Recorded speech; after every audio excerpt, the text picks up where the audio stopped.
Okay, thanks everyone. I think we'll go ahead and get started. Appreciate you coming to our seminar this afternoon. My name is Steve Kleibacher.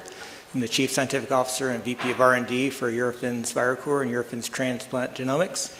And today I'm going to talk to you about donor-derived cell-free DNA and the combination of donor-derived cell-free DNA and TTV viral load monitoring.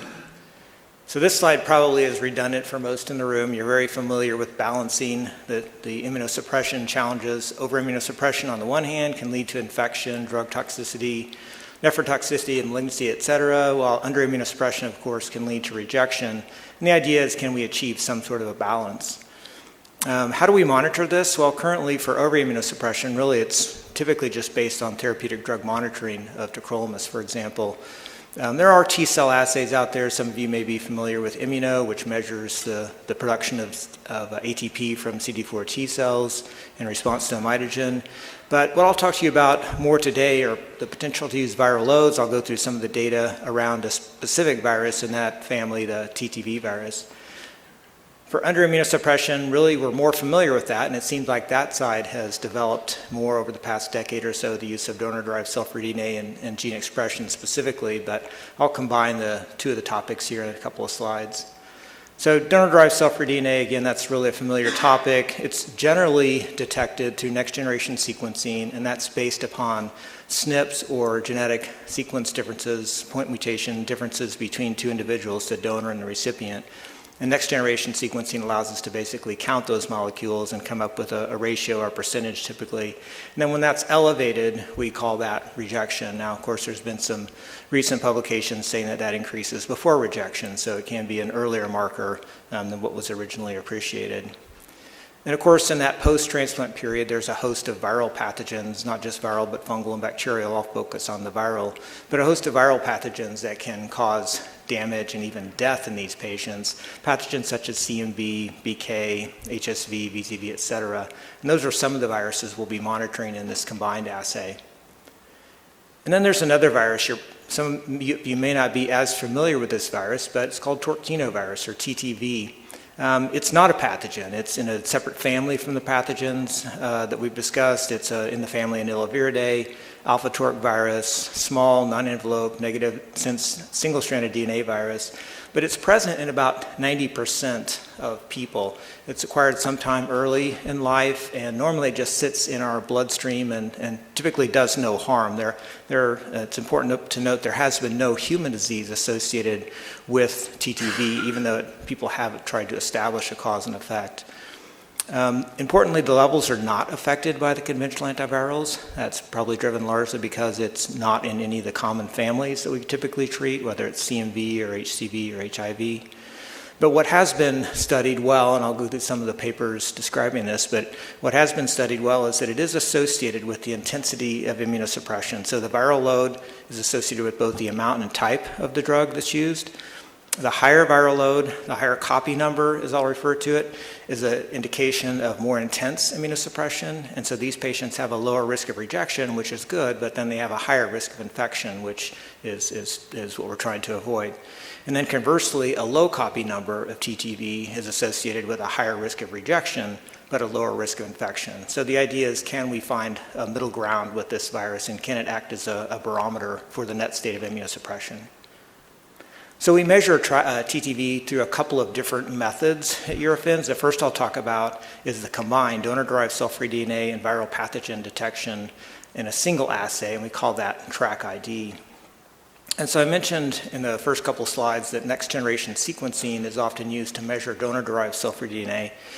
The next-generation sequencing method that we perform is a little bit different than the others in that it is a whole genome sequencing. So we're sequencing at low resolution, but sufficient to make a donor-derived call. We're sequencing every molecule in the patient's plasma, not just the humans, but of course there's other molecules in the plasma, and the viral DNA is what we've focused on in this study. So it's the same bench work. We take a single sample, we do the extraction, nucleic acid purification, sequencing library, run it through the Illumina platform for whole genome sequencing, and then the data is subjected to two separate bioinformatic analyses. The first classifies the human DNA into two buckets, donor and recipient, but the second analysis pathway, bioinformatics pathway, identifies specific viral sequences. And so we published this study in 2024 in collaboration with the group at Northwestern, John Friedewald's group. And I'll show you some of that primary data from the publication in the next few slides. So this slide looks at the viruses that were detected in the far left column, adenovirus, BK, CMV, et cetera, the number of positive samples, and this was out of about 2,000, so 1,980 samples. These samples were from the CTOT study. It represents about 270 patients. And you can see in that third column that the prevalence, or the number of samples positive, is not insignificant, ranging from less than 1%, way less than 1% for pathogens like HSV2, for example, to up to 11.5% for BK. Now, one thing important to point out in this slide is that the sensitivity of the assay was set to its maximum level. So we're detecting really any viral sequence that is present. So for example, I won't share the data with you, but for example, for the BK virus, while we detected BK in 11.5% of the samples, it was only above a common action limit of 1,000, for example, copies per mil in about 2/3 of those samples. So a lot of these positives are below what we consider clinically important, but the majority of them are still clinically important. And then you'll see at the bottom TTV, this is the teno virus. We detected that in 63% of the samples. Now, a lot of the literature says that this is present in nearly 100% of the transplant patients' samples. That's typically in the first few months post-transplant. And so you'll see in a minute that this study went out for 2 years. Additionally, the sensitivity of this assay, the next generation sequencing assay for TTV, is about 10,000 copies per mil. That sounds like a lot, but that's actually a lower level and one that indicates a high risk of rejection. So we know there are positives below that level in the CTOT samples, but in this particular assay, we're picking it up in about 63% of samples. So we looked at the distribution of the viral positive samples over time, and while you can see that there's a general trend where it goes up initially in the first 3 months, whether you're talking about BK in the blue or CMV in the gold, and then it gradually trends down over the subsequent over 2-year period in terms of the positivity. And you can see the sampling times in the solid lines in the two graphs, that they were concentrated around 3-month intervals in this study. And then on the right is the positive rate of tenovirus, TTV, and it follows essentially the same trend. So you can see early after transplant, almost 90% of the samples were positive, and then you see a gradual decline. And when we get to some of the literature in a minute, you'll see that has been, that's consistent with what others have reported. In terms of the sensitivity of the assay, we compared this to quantitative qPCR. So qPCR has really become the gold standard for viral detection, viral diagnostics in the transplant world, as well as most other patient populations. And so we took 181 of the CTOT samples and performed qPCR for adeno, BK, CMV, EBV, JC, and TTV. And I'll just highlight the concordance there. Typically, we saw over 93% up to 95% or 98% concordance, depending on the pathogen that we're considering. Overall, the concordance on this over 1,000 samples was 97.7. Where we did have discordance, and you'll see the false positive and the false negative columns there, the discordance were all clustered around low viral loads, either low viral loads by TTV or low read depth for the metagenomics or the donor-derived cell-free DNA sequencing assay. So we don't, while we consider those technically and analytically to be false positives for the metagenomics or false negatives for the metagenomics, basically they're below, each one was below the considered cutoff for that particular assay. And you can see the metagenomic cutoff that we pegged this to relative to the qPCR cutoff in the second and third column. All those are fairly standard for the clinical use of these assays in transplant recipients. So overall, we've validated this assay, and currently we're running it in our reference lab for the pathogens you see on the left: BK, CMV, EBV, HSV1/2, HSV6, VZV, and TTV. Just emphasizing that we have over 97% concordance with the two diagnostics. And I show you on the right just the concordance of TTV. So we know the metagenomics is not quite as precise as qPCR, as you can see clustered around that regression line. The TTV positives, the y-axis is the metagenomic value, and the x-axis is the qPCR value. So we do report a range of positive values. It's about 0.4 plus or minus 0.4 logs, depending on which pathogens. So we set that individually for the pathogens, all based on analysis compared to qPCR as the standard. And so this is just what a typical clinical report would look like. So we report the donor-derived cell-free DNA value in the top row, the 0.64%. That's below the reference value for our assay of 0.7%. And in this example, the only virus we detected was TTV, and it was a low level. So here we're reporting less than 10,000. It was below the lower limit of quantification. You can see the reference range there for TTV in this example is 10 to the 6th to 10 to the 8th. And that's, again, based on quite a bit of literature. So how would a physician use this in terms of practice and caring for a patient? So this is an example of combining the TRAC, the donor-derived cell-free DNA value, with the viral pathogen and the TTV value. And so thinking about a patient with a TRAC value, a donor-derived cell-free DNA value, below the cutoff of 0.7, if the patient was viral pathogen positive or had a higher TTV value or just a higher TTV value, depending on whether it was only a pathogen or TTV in combination, in the presence of a negative injury marker is an indication that this patient has plenty of immunosuppression on board, and that's one consideration you can use to reduce that immunosuppression. In the middle, so there can be patients with a low low cell-free DNA viral load and a low viral pathogen or a low TTV load. Potentially these patients are under immunosuppressed and the damage just hasn't had time to occur. Also, you can see this with high cell-free DNA values, and it could just be that this patient is potentially under immunosuppressed. So the low viral pathogen negative, I should say, or TTV below the limit of 10 to the 6th, as an indication this patient potentially needs additional immunosuppression.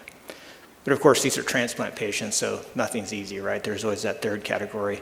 In this case, this example, we have a patient with an elevated cell-free DNA and an elevated TTV, or a viral pathogen positive with an elevated TTV. Here, the immunosuppression is uncertain, so this is yet another piece of information the physician can use. But in many cases, these will likely go to biopsy or have additional infectious disease diagnostic workups with specific pathogen qPCRs for quantification and potential treatment. So next I'll shift and talk a little bit about TTV just measured by qPCR, so not in combination with cell-free DNA. And again, this is the assay that we used to standardize the metagenomics, or the sequencing assay for TTV. So there's been quite a few papers published that looks at TTV at various levels. And so the performance characteristics of TTV do change depending on the level that you're talking about. So just taking that top table, which looks at the risk of rejection, the lower level, the 10 to the 4, that very top row of the top table, you can see the performance characteristics are really quite good for specificity, meaning there's very, very few false positives, but they're really pretty low for sensitivity, meaning there's quite a few false negatives. But as you go down, as you increase the TTV each level, you see an increasing sensitivity, and that gets up to a very high level at 10 to the 9 for rejection, but the specificity goes down. And then the opposite trends are noted for infection. At the low TTV levels, you have good sensitivity for infection, but poor specificity. So the overall interpretation of TTV does depend upon, in terms of the performance characteristics, does depend upon the quantity or the amount that you're detecting. I'll get into this a little bit more in a minute, but I think the most useful information we get from a number of studies here that have looked at TTV performance at various levels, various log-fold changes, have determined that each 10-fold increase of TTV, for example, in this paper, was accompanied by a decrease in the rejection ratio, or pardon me, the odds ratio for rejection by 0.2%. Now, for each 10-fold increase in TTV, you have an increase in the odds ratio for infection of 11%. So each step you take, you add a little bit more to that patient's risk for either rejection, or decrease in risk for rejection, or increased risk for infection. And there's quite a few studies like this one published by Van Reenen in 2021 that look at large numbers of patients. I think this is over 300 patients sampled monthly. And you'll note two things in this, that time zero, which I'll go ahead and point that out, Time 0 right here is the time of transplant, and you can see the TTV levels are fairly low, but you notice that they increase pretty dramatically in that first 3 months. So at this point, the general recommendation is waiting for the patient's TTV levels to stabilize in about the first 3 months post-transplant. And then you'll note a gradual downtrend, a decrease in the TTV levels over the next 9 months in this patient in this first year of post-transplant. These authors pointed out a few examples here. So this top line in purple was a patient that had strong rejection in the first few days post-transplant. They treated that patient with immunosuppression, increased doses of immunosuppression, and they saw the TTV levels climb dramatically. The solid red line in the middle was a patient that had no rejection, so it was fairly stable, and that's an example of what you hope to attain in your patients, the TTV kind of running in that mid-range and not having infection or rejection events. And then that third, the golden line, the patient had rejection at day 64.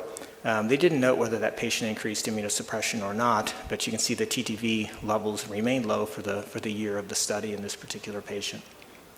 So one other thing I'd point out is just the vast range. So on the y-axis, we have the log TTV, so about 5 logs there, all the way up to 10 logs, and you can see the ranges are really covering all of that in these patients. So I think another important point is that an individual patient can have a different set point, if you will, of TTV relative to population, and so the ranges that you look at really do need to be taken into account with where that patient started when they were stable and where they progress when their immunosuppression has changed, for example.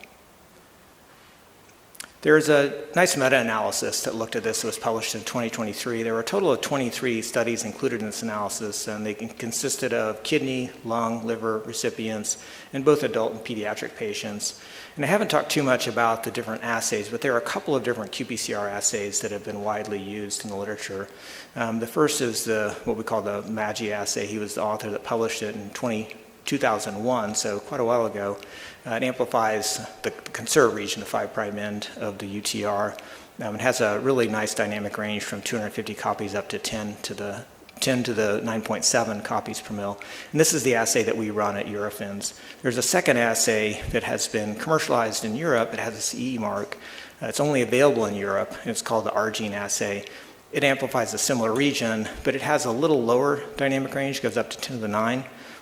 And importantly, this assay has a different quantitation, so it's about 1.4 logs lower than the MAGI assay. So not only is it important to know the patient, but it's important to know which qPCR assay you're running. Now, obviously in the US, we're not going to have access to the ARGENE assay. And so in this meta-analysis, these 23 studies, the columns on the right, the second from the right is an infection column where the authors attempted to report an association with infection. So increasing levels of TTV had increased risk for infection. You can see most of the studies, I think about 12 out of the 15 or so studies, reported a positive association. A few reported equivocal, shown by the equal signs, and some just didn't have enough subjects to study that. And then the far right column, similarly with the rejection, again, increased risk of rejection with decreasing TTV loads. And again, the majority of studies did report this positive association, or I guess inverse association with decreasing TTV loads and increasing risk of rejection. A few found it to be equivocal. But on a whole, the studies were internally consistent and provided a consistent story that the association between infection and rejection was reproducible. So a number of the studies did report these values on that tenfold change that I showed you in a slide a few earlier, where there were different performance characteristics for each tenfold level of the TTV value. And this looks at either the odds ratio in black or the hazard ratio in blue, and also combines a random effects model to look at the fold change or the increased change. And you can see the random effects, it's a little small. But overall, there was about a 16% increase with each tenfold increase in TTV viral load for infection. And there was about a 26% decrease in the risk for rejection. So while there is a fair amount of spread in some of these data, and some of the medians sit right on 0, I think the overall story here, or odds ratio 1, that is, overall story here is that there is a consistent association across these studies. And so how do we report this qPCR value? So it's just an example of 3 samples that we've tested in the last several months. So the top one, this is a TTV qPCR assay. So the top one shows a value of 1 times 10 to the 3 or 1,000 copies per mil. So that's well below that 10 to the 4, which is a higher risk of rejection, and certainly well below the reference range of 10 to the 6 to 10 to the 8th. So this patient would have an elevated risk of rejection, all things being equal. Certainly it does appear to be a patient that is not over immunosuppressed. In fact, is likely under immunosuppressed would be the interpretation. Now that middle example, and you have to read from right to left, the first result tested for this patient was on March 15th and had a value of 1.56 times 10 to the 8, so a little bit high. The second sample, just a month later, had a value of 2.5 times 10 to the 6, so right in that nice range. And then the third value had a value of 1.3 times 10 to the third, or 1,350. So again, this is a patient who's experiencing a rapid decline in TTV levels, indicating that the patient is probably headed towards an under immunosuppression state. And then that third row is an important one to point out. So the result here for TTV in the red box is not detected. So we didn't detect any TTV.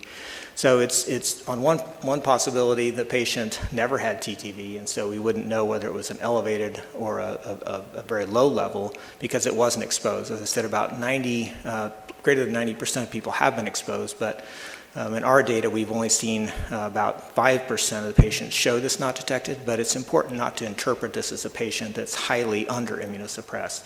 We don't know if it didn't have TTV or in fact it's just very under immunosuppressed. So everything I've shown you up to this point has been observational and correlative with known events of rejection and infection.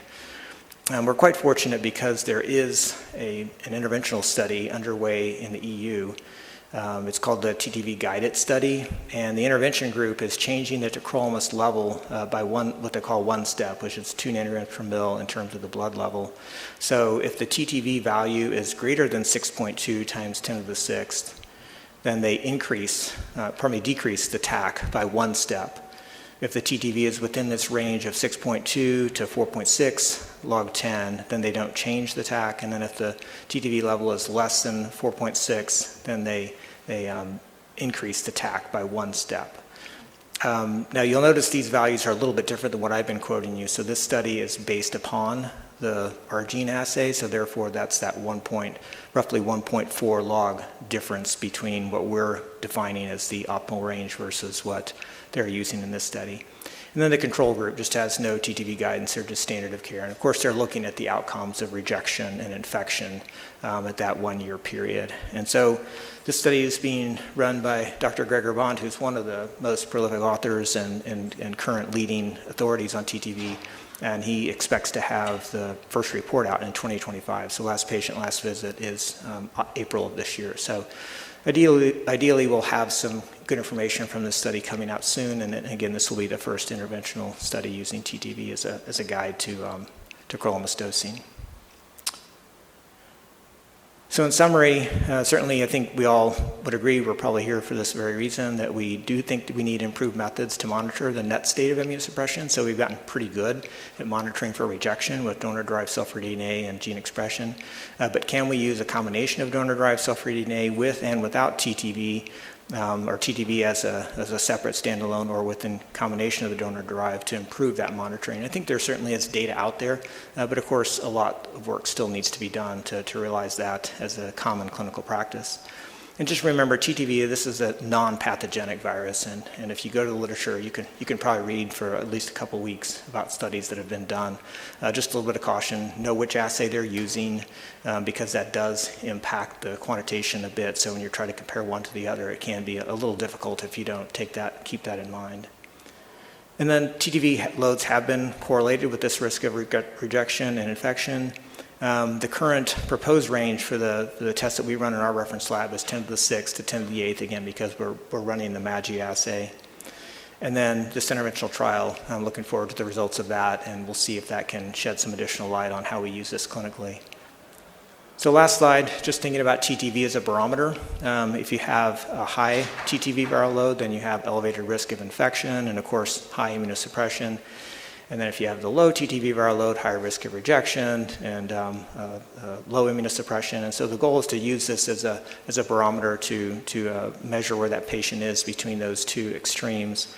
I didn't mention this, I should have, but most studies are saying if you change immunosuppression, there's probably about a 6-week lag in terms of the TTV viral load changing. So it's a fairly stable marker, which I think is good in some ways and maybe not optimal in others, but we can't tell the virus what to do. So I guess the last slide.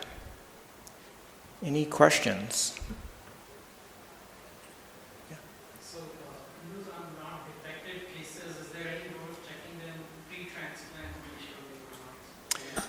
Yeah, so the question was about the not detected and if there was any value in testing them pre-transplant. So we've tested a number of otherwise considered to be healthy people, and only about a third of them have any virus. Now, pre-transplant, they're on dialysis, they're sick, they probably would have a higher possibility of being positive, but it's not going to be a high yield. I don't know that I would recommend that at this point until we maybe have a study that looks at pre-transplant testing. There's nothing I'm aware of. Yeah. Oh, sorry. Any correlation with other common transplant infections, CMV, BK, we correlated that we deal with every now and then from that. Yeah. Anyway, this has been correlated with the incidence of those infections. Yeah, not the specific pathogen. So it has been correlated. The question was, has it been correlated with CMV, BK, fungal, et cetera? Just as the studies have generally been small enough, they just looked at infection as an entire category. Now, there is a paper that says when you have very high CMV levels, over 10 to the 4, that the TTV levels become unreliable. I don't understand that, but it seems like a solid study. So we would just want to keep that in mind, that if you have really high levels of CMV, that the TTV may not be a reliable indicator of the immunosuppression, overall immunosuppression. Another question? So how feasible this assay is to have in the HIV? I'm sorry?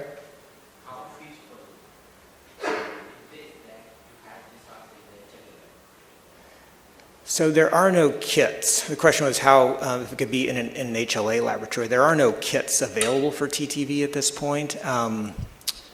I don't even know of anybody really working on one. So it would have to be a pure laboratory developed test. You'd have to, have the primers synthesized and validate a qPCR assay. So it would be it's a fairly straightforward virus to work with if your laboratory is comfortable working with CMV, BK, EBV, et cetera. This is just another virus. There's nothing special about it, but it is a lab developed test. It should be sent out to you. Yeah. Until it becomes super common, probably a reference lab would be the best approach for the consistency of testing and just the economics. And if the order as a single test or must be order combo with the self-DNA? I'm sorry, in combination with something? I think the order in its own cell, the TTV can one request for that to be known, or it has to be done along with self-DNA. Yeah, so if you want to, so the test can be performed alone as a qPCR, but if we use the metagenomics next generation sequencing method, then it has to be done with cell-free DNA. So it just depends on which method you request. There's no metagenomic TTV only to be clear. Well, TTV only would have to be qPCR, which is fine. Again, the methods correlate very well. There's no significant offset.